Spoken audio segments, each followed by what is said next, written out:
সাবেক এমপি মমতাজ বেগমকে 4 দিনের রিমান্ডে পাঠিয়েছে আদালত। বৈষম্য বিরোধী ছাত্র আন্দোলন নেতা সাগর হত্যা গ্রেপ্তার দেখিয়ে সিএমএম কোর্টে পুলিশের 7 দিনের রিমান্ড আবেদনের পর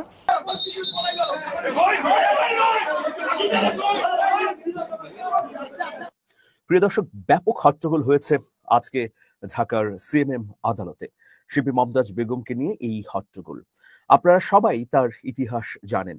শিল্পী মমতাজ বেগমের উত্থানটা অনেকটা অবশেষে আওয়ামী লীগের একজন বিখ্যাত কুখ্যাত এমপি মমতাজ বেগম, শিল্পী মমতাজকে ধানমন্ডির বাসা থেকে গ্রেফতার করা হয়েছে। তো শিল্পী মমতাজকে কিভাবে গ্রেফতার করা হলো? এই যে এতদিন 9 মাস পার হয়ে গেল, 9 মাস কি শিল্পী মমতাজ বাংলাদেশে ছিলেন নাকি তিনি ক্যান্টনমেন্টে ছিলেন? তাকে সেখান থেকে বের করে গ্রেফতার নাটক সাজানো হয়েছে। আপনার সাথে আলোচনা করব। এর আগে তার গ্রেফতার নিয়ে কয়েকটি বক্তব্য শুনব। সাবেক এমপি মমতাজ বেগমকে 4 দিনের রিমান্ডে পাঠিয়েছে আদালত। বৈষম্য বিরোধী ছাত্র আন্দোলন নেতা সাগর হত্যা গ্রেপ্তার দেখিয়ে সিএমএম কোর্টে পুলিশের 7 দিনের রিমান্ড আবেদনের পর এই আদেশ দেয় আদালত। মিরপুর থানা পুলিশের করা এই মামলায় সাবেক এই এমপিকে দুপুরে ডিবি থেকে আদালতে নেওয়া হয়েছে। সোমবার মধ্যরাতে ধানমন্ডির বাসা থেকে মমতাজ বেগমকে গ্রেপ্তার করে পুলিশ। তার বিরুদ্ধে হত্যাসহ বেশ কিছু মামলার অভিযোগ রয়েছে। 2009 সালে নবম জাতীয় সংসদের সংরক্ষিত মহিলা আসনে আওয়ামী লীগের সংসদ সদস্য মনোনীত হন লোকগানের জনপ্রিয় এই শিল্পী। এরপর 2014 সালে মানিকগঞ্জ 2 আসন থেকে নির্বাচিত হয়ে সংসদ সদস্য হিসেবে দায়িত্ব পালন করেন তিনি। 2013 সালে তত্ত্বাবধায়ক সরকারের প্রণয়নের দাবিতে চলমান হরতালে মানিকগঞ্জের সিংগাইরে 4 জন নিহত হয়। সেই ঘটনায় 109 আসামির মধ্যে 3 নম্বর আসামি তিনি ছিলেন। একটি হত্যা মামলায় যাকে আপনার শিল্পী মমতাজ হিসেবে ছিলেন, তাকে মিরপুর থানার মডেল থানার একটি হত্যা মামলায় তদন্তকারী কর্মকর্তা আজকে আদালতে উপস্থাপন করে তার বিরুদ্ধে 7 দিনের রিমান্ড প্রার্থনা করেন। এই হত্যা মামলা বৈষম্য বিরোধী ছাত্র আন্দোলনের সময় 19/7 তারিখে মিরপুরে সাগর নামে আন্দোলনকারী একজন ছাত্র, তার শরীরে পিঠে গুলিতে সে নিহত হয়। এই মামলায় আজকের যে আসামি মমতাজ, সে একজন এজাহার নামী আসামি। আপনারা জানেন যে বাংলাদেশে এই শিল্পী মমতাজ 15টি বছর ফ্যাসিস্ট হাসিনাকে তার ফ্যাসিজম রক্ষা করার জন্য তাকে বিভিন্নভাবে নির্লজ্জভাবে তাকে সহায়তা করেছে এবং সে গানের নামে সারা বাংলাদেশে সে ফ্যাসিস্টের পক্ষে গান গেয়ে এই ফ্যাসিজম শেখ হাসিনার পক্ষে সে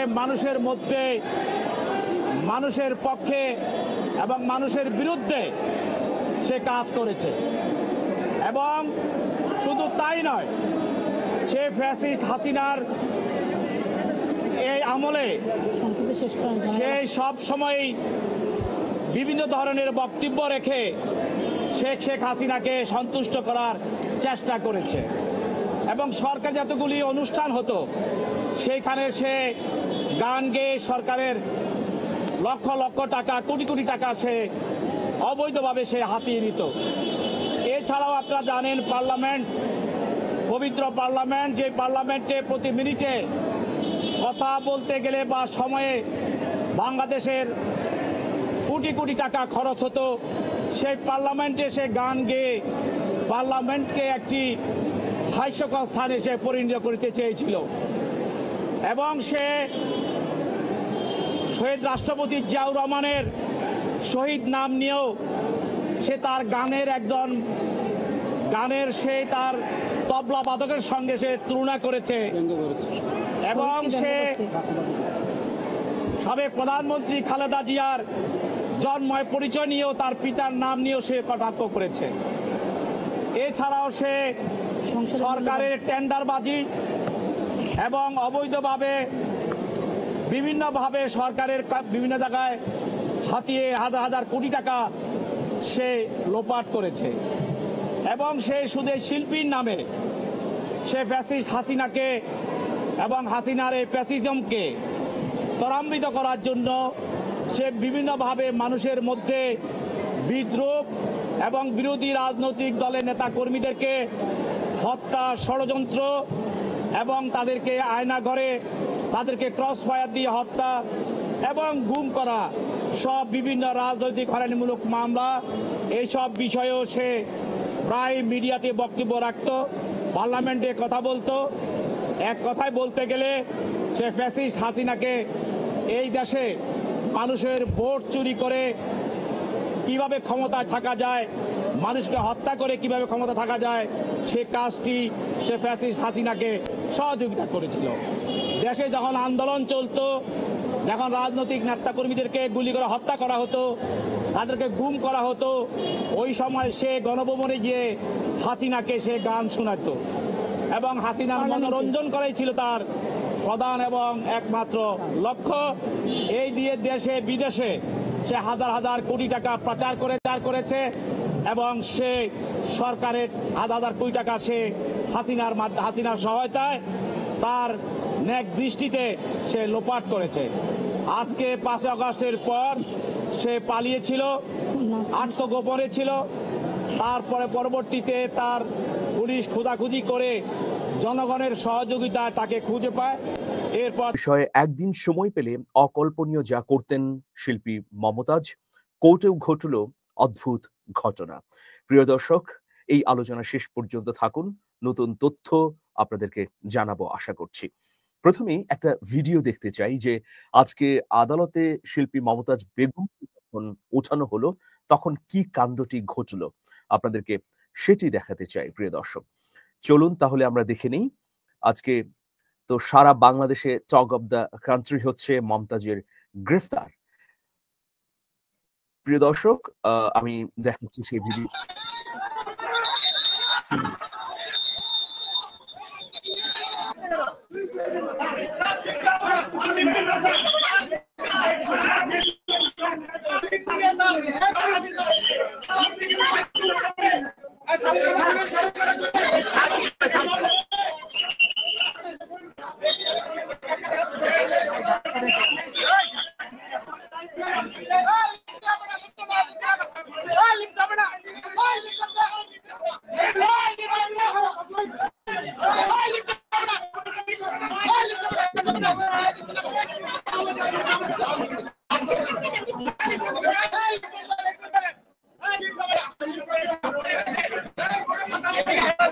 বান্ডেল থাকলে প্রতি সেনমানিতে টাকা বাঁচবে।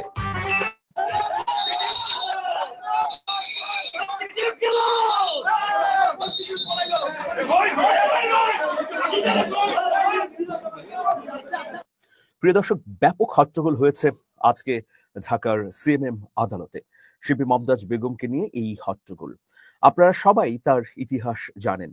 শিল্পী মমতাজ বেগমের উত্থানটা অনেকটা রূপকথার মতো।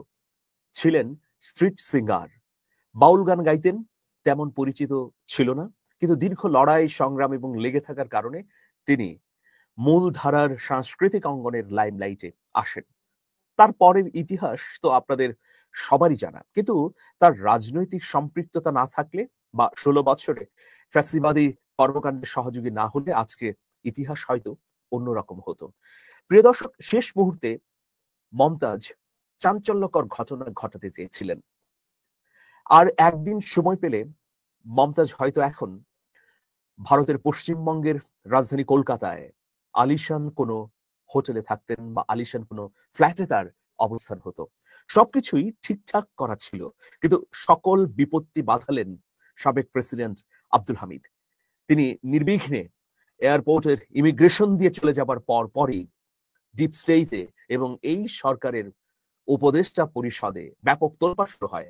বিশেষ করে জনগণের পক্ষ থেকে ধিক্কার দেওয়া হয় যে কিভাবে একজন ফ্যাসিস্টের সহযোগী সাবেক প্রেসিডেন্ট পালিয়ে যান, সবার চোখকে ফাঁকি দিয়ে। এর অন্তরালে কে রয়েছে?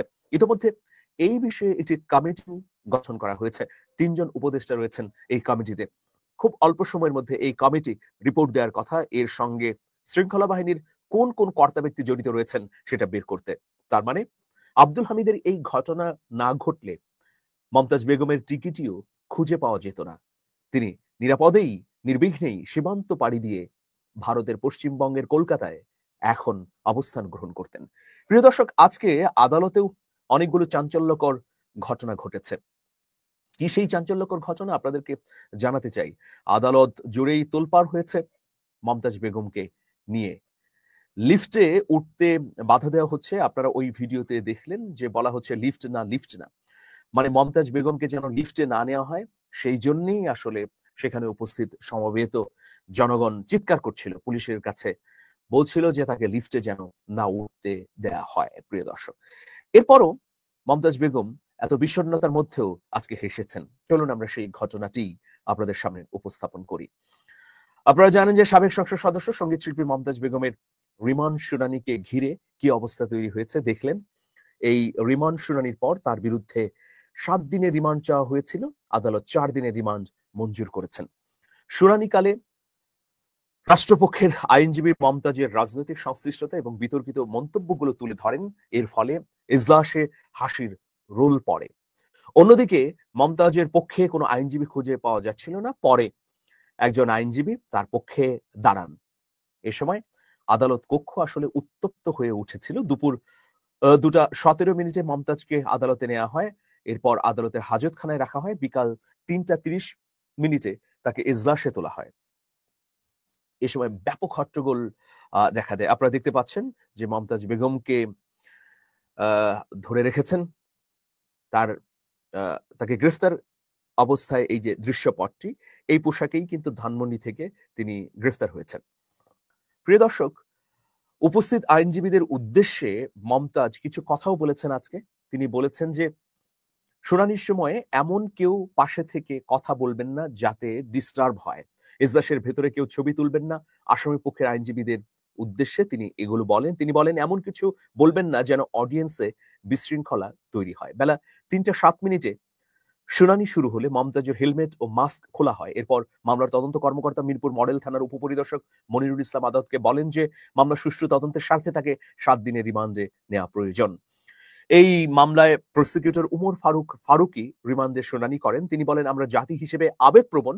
একজন ফুটবলার ভালো খেললে আমরা তার খেলা চাই দেখি, তাকে পছন্দ করার কারণ তিনি ভালো খেলেন।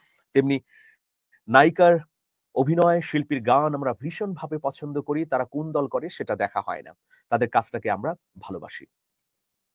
তবে এই আসামি জনগণের ভালোবাসাটাকে ব্যবহার করে ফ্যাসিস্ট হাসিনাকে সর্বাত্মক সহযোগিতা করেছেন বলে অ্যাডভোকেট উমর ফারুকি মন্তব্য করেন। আমাদের দেশের সার্বভৌমত্ব যখন আরেক রাষ্ট্রের কাছে জিম্মি, গুম, আয়নাঘর আন্দোলন করলে যখন গুলি করা হয়, তখন এই মমতাজ গানের ভালোবাসা দিয়ে ফ্যাসিস্টকে সহযোগিতা করেছেন। মানিকগঞ্জে সিঙ্গারের মানুষের ভোটাধিকার হরণ করেছেন। সংসদের অধিবেশনে যেখানে মিনিটে কোটি টাকা খরচ হয়, সেখানে তিনি গান গাইলেন, আমার নেত্রী হাসিনা সারা বিশ্বে নাই তুলনা। সংসদে তোফায়েল আমু সহ অন্য সিনিয়র আওয়ামী লীগ নেতারা যেখানে শহীদ প্রেসিডেন্ট জিয়াউর রহমান, সাবেক প্রধানমন্ত্রী খালেদা জিয়ার সমালোচনা করে কটু কথা বলেননি, সেখানে তিনি বক্তব্য রাখলেন খালেদার বাপের নাম কি। এ সময় আদালতে উপস্থিত আইনজীবীরা সেইম বলে স্লোগান দেন। শুনানির সময় জনাকীর্ণ আদালতের কাঠগড়ায় পুরো সময় গালে হাত দিয়ে বিষণ্ণ মনে পাবলিক প্রসিকিউটরের বক্তব্য শুনছিলেন মমতাজ। এক পর্যায়ে পিপি বলেন, এই আন্দোলনের সময় যখন হাসিনার মন খারাপ থাকতো তখন তিনি গান শোনাতেন। এ সময় এজলাসে হাসির রোল পড়ে যায়, পুরো এজলাসে একটা হাস্যরস তৈরি হয়। বিচারকও মৃদু হেসে ফেলেন। পিপির বক্তব্য শুনে বিষণ্ণ মমতাজও হেসে দেন। অন্যরকম একটা পরিস্থিতি তখন তৈরি হয়। প্রিয় দর্শক, কিন্তু রাষ্ট্রপক্ষের আইনজীবী যখন এই বক্তব্য দিচ্ছিলেন তখন আসামির পক্ষের আইনজীবীকে খুঁজে পাওয়া যাচ্ছিল না। এরপর নথি দেখে জানা যায় যে মমতাজের পক্ষে অ্যাডভোকেট রেজাউল করিম দাঁড়াবেন, কিন্তু রেজাউল করিম ওই মুহূর্তেও উপস্থিত হননি আদালতে, কিছুক্ষণ পরে উপস্থিত হন। এরপরে মমতাজের পক্ষে শুনানি করেন। প্রিয় দর্শক, মমতাজকে আদালত থেকে হাজতখানায় নেওয়া হয়। এরপর যখন 3টার পরে আদালতে ওঠানো হয়, মানে ইজলাসে নেওয়া হয়, তখন তাকে লিফটে নেওয়া যাবে না বলে আইনজীবীরা চিৎকার করে থাকেন। সিঁড়ি দিয়ে নামতে হবে। বিএনপির অনেক নেতাকে লিফটে নিতে দেওয়া হয়নি, হেঁটে হেঁটে তোলা হয়েছে। তাকে 7 তলা থেকে সিঁড়ি দিয়ে নামতে হবে। পরে ইজলাসের গেটের সামনে অবস্থান নেন আইনজীবীরা। এ সময় বেশ উচ্চ বাক্য করেন। মমতাজকে নানা ধরনের কটু বাক্য ছুড়ে দেওয়া হয়। মমতাজের প্রসঙ্গ এবং অপ্রাসঙ্গিক নানা বিষয়ও তুলে ধরেন আইনজীবীরা। প্রিয় দর্শক, আপনারা জানেন যে ডক্টর মোহাম্মদ ইউনূসকেই এই 7 তলা ভবনে সিঁড়ি বেয়ে উঠতে হয়েছিল। তো সম্ভবত বিএনপি, জামাতপন্থী বা আওয়ামী বিরোধী আইনজীবীরা সেটাই বলতে চেয়েছেন যে মমতাজকে যেন এই লিফটে না উঠানো হয়, তার শাস্তি স্বরূপ সিঁড়িতেই উঠানো হয়। প্রিয় দর্শক, মমতাজের বিরুদ্ধে আসলে অভিযোগ কি? তিনি ফ্যাসিস্টের পক্ষে গান গেয়েছেন, করেছেন, ফ্যাসিস্টের সদস্য ছিলেন, এটা অভিযোগ হতে পারে। বিরুদ্ধে যে মামলা হয়েছে সেখানে নির্দিষ্ট অভিযোগ রয়েছে। গত 19 জুলাই মিরপুর 10 নম্বর বুথ এলাকায় ছাত্র আন্দোলনে অংশ নেন মোহাম্মদ সাগর। ওই দিন বিকেল 4:30টার দিকে আসামির আন্দোলনকারীর উপর হামলা ও গুলি করেন। এ সময় ভুক্তভোগী সাগরের গুলি লেগে পেছন দিক দিয়ে বের হয়ে যায়। তাকে খুঁজতে থাকে। এক রাতে 3টায় মিরপুরের একটি বেসরকারি হাসপাতালে লাশের সন্ধান পাওয়া যায়। সন্তানের লাশ গ্রহণ করে গ্রামের বাড়িতে দাফন সম্পন্ন করা হয়। এ ঘটনায় 27 নভেম্বর নিজের মা বিরুদ্ধে বাদী হয়ে মিরপুর মডেল থানায় হামলা করেন। এতে শেখ হাসিনা সহ 243 জনের নাম লেখা হয়।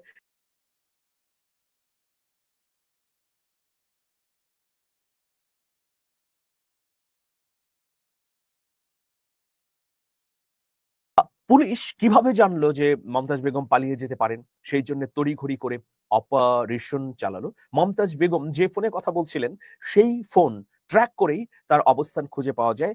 সেই ফোনের মধ্য দিয়েই যে আলাপচারিতা হয়েছিল সীমান্তের ওপারে থাকা ব্যক্তির সঙ্গে, সেই আলাপচারিতা আসলে ফাঁস হয়ে গেলে আইন শৃঙ্খলা রক্ষাকারী বাহিনী তাকে গ্রেফতার করে। গ্রেফতার করতে সুবিধা হয়। প্রিয় দর্শক, এই মুহূর্তে আপনারা জানেন যে আমাদের আন্তর্জাতিক বিমানবন্দরের ইমিগ্রেশনে ব্যাপক নিরাপত্তা বেষ্টনী তৈরি করা হয়েছে। আপনারা জানেন ব্যারিস্টার আন্দালিব রহমান পার্থের স্ত্রীকেও আটকে দেওয়া হয়েছে, কারণ তার স্ত্রী হচ্ছে শেখ হেলালের কন্যা। আন্দালিব রহমান পার্থ সবসময়ই সরকার বিরোধী অবস্থানে থাকলেও তিনি প্রধানমন্ত্রী শেখ হাসিনার ভাই শেখ হেলালের জামাই।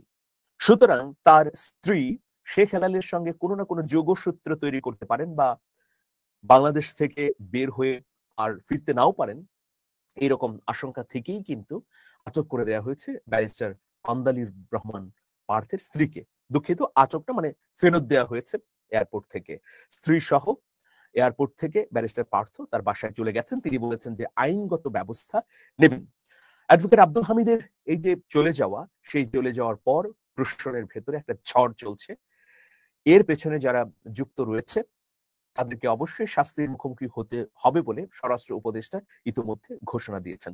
যাই হোক, আমরা এখন পর্যন্ত নিশ্চিত হতে পারছি না যে অভিযুক্তরা শাস্তির মুখে পড়বে কি না, কারণ আমরা এর আগে এই ধরনের ঘটনার পুনরাবৃত্তি হতে দেখেছি। তো প্রিয় দর্শক, আপনারা জানেন যে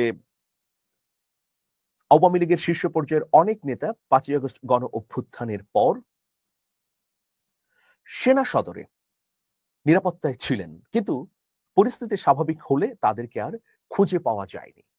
কিন্তু দীর্ঘ 9 মাস ধরে কিভাবে শিল্পী মমতাজ বেগম ধানমন্ডির একটি বাড়িতে ছিলেন, এটাও তো বিস্ময় তৈরি করে। খোঁজ নিয়ে জানা যাচ্ছে যে শিল্পী মমতাজ আসলে ধানমন্ডির বাড়িতে দীর্ঘদিন অবস্থান করেননি। তিনি কখনো মানিকগঞ্জ, কখনো চট্টগ্রাম, কখনো জামালপুর, কখনো মুন্সিগঞ্জ, এভাবে এক স্থান থেকে অন্য স্থানে স্থানান্তর করে অবস্থান করছিলেন। তিনি গত 9 মাসে তার ঘনিষ্ঠ আত্মীয় স্বজনদের সঙ্গেও কোনো ধরনের কথা বলেননি। কিন্তু ভাগ্যের নির্মম পরিহাস, তিনি আসলে এ মাসের শুরু থেকেই ভারতের পশ্চিমবঙ্গে চলে যাবার জন্য একটা পথ খুঁজছিলেন। শেষ পর্যন্ত তিনি পেয়েও যান একটা যোগসূত্র।